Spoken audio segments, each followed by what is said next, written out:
कहानी एक अनूठा रिश्ता। द्वार प्रोफेसर नीलमणि ने ही खोला था। सीधा तना शरीर, गंभीर चेहरा और मेरी कल्पना के विपरीत एकदम भावशून्य।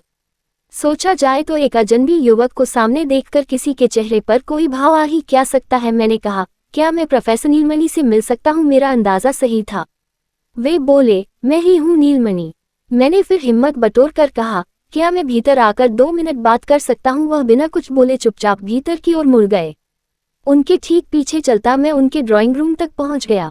उन्होंने हाथों से ही मुझे बैठने का इशारा किया और स्वयं भी बैठ गए और प्रश्नवाचक मुद्रा में मेरी ओर देखा। मैं सोच में पड़ गया, इतने चुप्पे व्यक्ति के साथ कैसे बात हो सकती है, और वह भी इतनी अंतरंग। पर कहना तो था ही मुझे। 200 किलोमीटर दूर मैं इसीलिए तो आया था। मुझे दादी ने भेजा है। दादी कौन? उन्होंने मेरी बात पूरी होने से पहले ही पूछा। उनके चेहरे पर थोड़ी सी उत्सुकता जगी। मेरी दादी यानी माधवी पाठक। आप शायद उन्हें माधवी वर्मा के नाम से पहचानते हैं। मैंने आज तक कोई चेहरा एक पल के भीतर इस कदर परिवर्तित होते नहीं देखा। दृढ़ कठोर चेहरे पर एकाएक कोमलता फैल गई थी। हल्की सी एक मुस्कान लहर की भांति घूम गई उनके चेहरे पर, परंतु उसके साथ कुछ और भी था। उदासी नहीं, मैं ठीक से कोई नाम नहीं दे पाऊंगा उस भाव को। दादी सख्त बीमार है और आपसे मिलना चाहती है। मैंने कहा, क्या हुआ माद? मेरा मतलब मिसेस पाठक को। सर, आप अन्यथा न लें, लेकिन मुझे आपके बारे में पता है, अतः आप उन्हें नाम से बुला सकते हैं। कम से कम मेरे सामने औपचारिकता की जरूरत नहीं। शायद अपने चेहरे पर उभर आए भावों को वह मेरे सामने बेपर्दा नहीं करना चाहते थे। एकदम से उठ खड़े हुए और बोले, मैं तुम्हारे लिए चाय बना लाता हूँ, फिर इत्मीनान से बैठकर बात करेंगे। कुछ देर हो गई तो मुझे लगा मुझे उनकी सहायता करनी चाहिए। रसोई घर की तरफ बढ़ा ही था कि मेरी नज़र शयनकक्ष के खुले द्वार के भीतर चली गई। सामने मेज पर फ्रेम में एक बड़ी सी फोटो रखी थी, जो बिल्कुल बुआ जैसी लग रही थी। मेरे पैर उधर ही मुड़ गए। किसी के शयनकक्ष में बिना इजाजत घुसना बदतमीजी है, जानता हूँ, और मैं ऐसा करता भी नहीं। परंतु बुआ की फोटो, और यहाँ पास जाकर देखा तो शक्ल तो कुछ वैसी ही थी, पर 2 चोटियां, जबकि बुआ के बाल तो बचपन से ही छोटे कटे हैं। और फिर यह सलवार सूट, अच्छी तरह से उड़ा दुपट्टा। मैं असमंजस की स्थिति में खड़ा था कि प्रोफेसर साहब मुझे ढूंढते वहीं आ पहुंचे। मैं अपनी गुस्ताखी के लिए क्षमा मांगता। इससे पहले वह बोले, आज सुबह से ही माधवी की बहुत याद आ रही थी, तो फोटो निकालकर उससे बातें करने लगा। मन में कुछ ठीक नहीं लग रहा था। एक समय था जब एक दिन भी न मिल पाने पर परेशान हो जाते थे। अब तो उसे देखे ही बरसों बीत गए। 48 वर्ष और 4 महीने। सर, मैंने जोड़ा, बहुत कुछ जानते हो मेरे बारे में बरखुरदार, जबकि मैं तो तुम्हारा नाम तक नहीं जानता। आपने पूछा ही नहीं सर। मैंने शरारत से मुस्कुराकर कहा, जाने क्यों मुझे उनसे बहुत अपनापन हो आया था। सर का संबोधन तो इसलिए कर रहा था क्योंकि और कुछ मुझे सूझा ही नहीं, और प्रोफेसर रहे होने के नाते वही ये संबोधन सुनने के आदी भी होंगे। मेरा नाम नीलमणि है, दादी का दिया हुआ। अब पता चला कि क्यों लगता है बहुत लाडले हो अपनी दादी के। बहुत सर, मुझे दादी ने ही पाला है। माँ एक कॉलेज में पढ़ाती हैं, बाकी समय भी अनेक गतिविधियों में व्यस्त रहती हैं। नौकर होने पर भी मेरी देखभाल दादी स्वयं ही किया करती थी। पर दादी ने तुम्हें मेरे बारे में क्यों बताया? हुआ ये कि मैं अपने साथ काम करती एक लड़की के साथ विवाह करना चाहता था। अड़चन ये थी कि वही ईसाई थी, एंजेला नाम है उसका। माँ को तो मैंने मना लिया, परंतु पापा को मनाना सरल नहीं था। मम्मी की भी वह सुनने वाले नहीं थे। वही परंपरागत सोच, जो वह सोचे, जो वह चाहे, बस वही होगा। दादी ने पापा से किस तरह हाँ कार्रवाई ये तो वही जाने, लेकिन मैं खुशी के मारे दादी से लिपट गया और बोला, दादी हुक्म करिए, मैं आपके लिए क्या कर सकता हूँ? तो वे बोली, हर पगले अपनों का काम किसी लाभ के लिए किया जाता है क्या? तुझे खुश देखकर ही मैं खुश हो गई। यूं मेरा भी एक काम है जो वैसे भी तुम्ही को करना है, पर आज नहीं, वक्त आने पर बताऊंगी। ये 1.5-2 वर्ष पहले की बात है। पिछले वर्ष वह कुछ अस्वस्थ रही, ठीक तो हो गई, लेकिन उन्हें ये भान भी हो गया कि सफर का अंतिम छोर आ पहुंचा है। एक दिन एक लिफाफा मुझे देकर बोली, कभी मुझे अचानक कुछ हो जाए तो इस पते पर स्वयं जाकर खबर कर देना।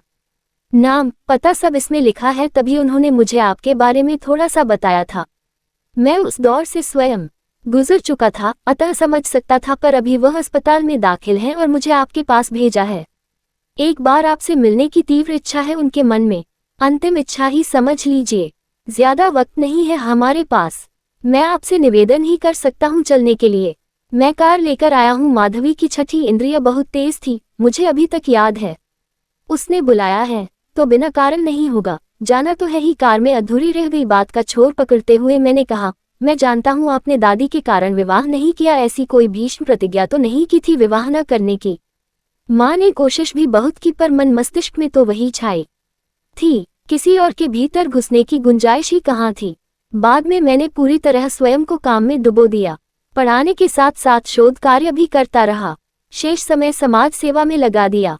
पर अब वृद्ध हो गया हूँ तो सूनापन सा छा गया है जिंदगी में, कहकर वे सोच में डूब गए। दादी ने आपसे विवाह न करके किसी और से किया, आपको इस बात पर गुस्सा नहीं आया? एंजेला ऐसा करती तो मैं फिर कभी उसकी शक्ल भी न देखता। उस जमाने में लड़की ने किसी और से विवाह कर लिया वाली बात कहाँ होती थी, उनके अपने वश में होता था क्या? लड़कियां पढ़ने तो अवश्य लग गई थी, पर उनका विवाह तो माँ बाप ही तय करते थे। मैं स्वयं मिला था माधवी के पिता से। असल में माधवी के पिता और ससुर दोनों बचपन के मित्र थे और समधी बनने का फैसला कर चुके थे। ये बात हमें मालूम थी, परंतु हमने सोचा हम उन्हें मना लेंगे, औलाद की खुशी को महत्व देंगे। वह यूं भी कोई रस्म तो अभी हुई नहीं थी जो बाधा होती। माधवी के पिता के लिए यह उनके सम्मान का प्रश्न हो गया।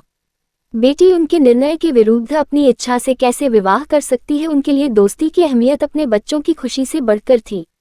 और माधवी के पिता ने अपनी ही बात पूरी की। मार्च के महीने में हमारे कॉलेज का स्थापना दिवस मनाया जाता है। मैं इंतजार करता मार्च का। माधवी का मायका तो यही था, हर वर्ष आती वह, बस वही मिलते थे कार्यक्रम में। एक दूसरे का कुशलक्षेम पूछने तक की बात होती। उसके आसपास रहने की वह कुछ घंटों की अनुभूति दिनों तक मन में छाई रहती। फिर उसके माता पिता भी नहीं रहे, उसका आना बंद हो गया। मैं तो यही रहता हूँ सो चला जाता था। मन में एक आस सी रहती थी, शायद वह आ जाए। दाएं हाथ से स्टीयरिंग संभाले मैंने अपना बायां हाथ बढ़ाकर उनके हाथ पर रखा और स्नेहपूर्वक दबा दिया। कहता भी क्या, अपने आवेग पर काबू पा। उन्होंने पूछा, तुम्हें अजीब नहीं लगा ये सब सुनकर जानकर? एक पल को अजीब लगा भी था, और कोई बताता तो शायद विश्वास ही न करता।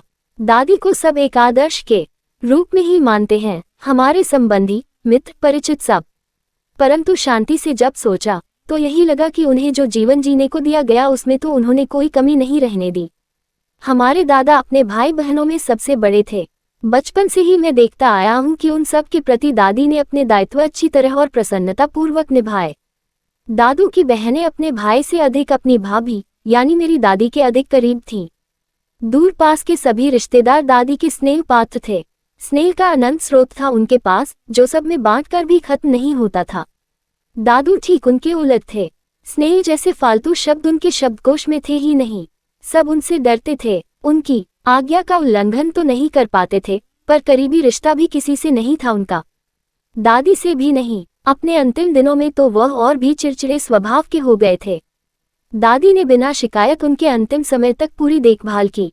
हर कड़वी बात को वह कैसे मुस्कुरा कर सुन लेती थी, कहाँ से पाती थी इतनी शक्ति? ये कुछ कुछ अब समझ में आने लगा है। तमाम उम्र तो औरों के लिए जीती रही दादी, औरों की ही सोचती रही। अब इस अंतिम घड़ी में क्या उन्हें अपने लिए जीने का हक नहीं है? मैंने अस्पताल के करीब ही एक होटल में प्रोफेसर नीलमणि को ठहराया और उन्हें ठीक 6:45 बजे अस्पताल पहुंचने को कहा। प्रोफेसर साहब का इंतजाम करके जब मैं अस्पताल पहुंचा तो दादी ने उत्सुकतापूर्वक मेरी ओर देखा। मैंने उन्हें हाथ के इशारे से आश्वस्त किया कि काम हो गया है। ये सुनकर उनकी निगाह दरवाजे पर ही टिक गई। यूं लग रहा था कि वह अपनी आंखें बहुत प्रयत्नपूर्वक ही खुली रखे हुए हैं। 2-4 परिचित जो मिलने आए थे अब जा चुके थे।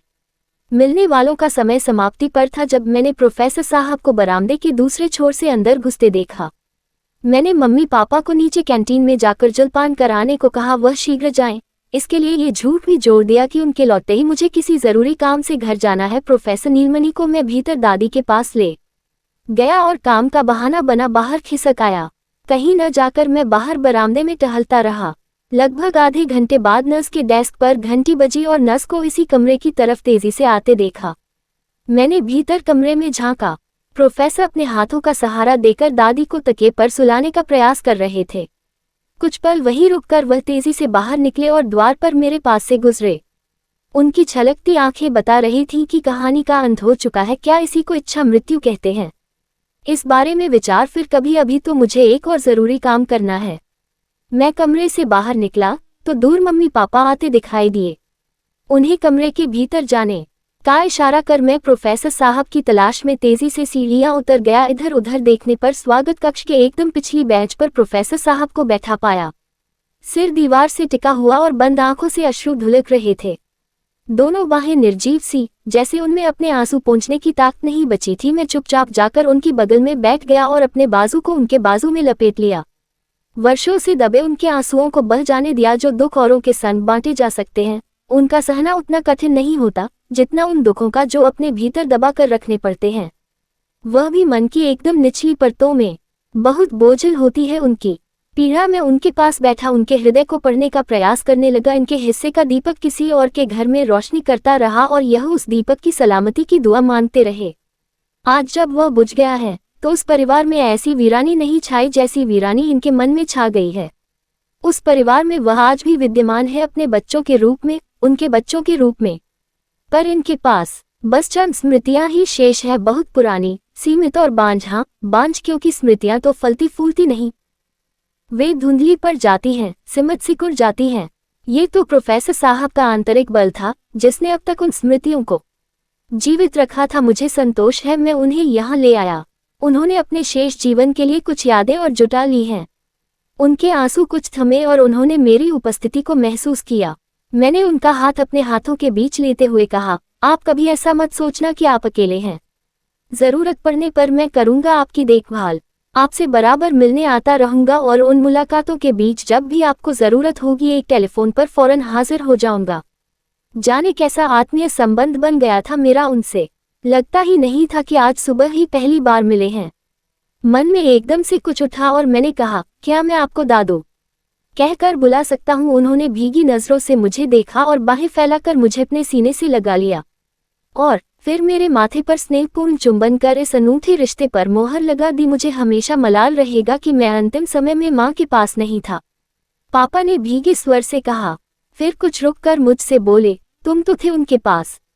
कुछ बोली थी आंखें बंद करने से पहले। मैं न सच बोल सकता था न ही झूठ बोलना चाहता था, बस संक्षिप्त सा उत्तर दिया, नहीं दादी के चेहरे पर की वह असीम शांति, वह तृप्त भाव नहीं। मुझे कोई मलाल नहीं कि परिवार का कोई भी सदस्य उनके पास नहीं था। एक अदृश्य डोर से वह जिसके साथ जिंदगी भर बंधी रही, वही अंतिम क्षणों में उनके साथ थे। यही महत्वपूर्ण है।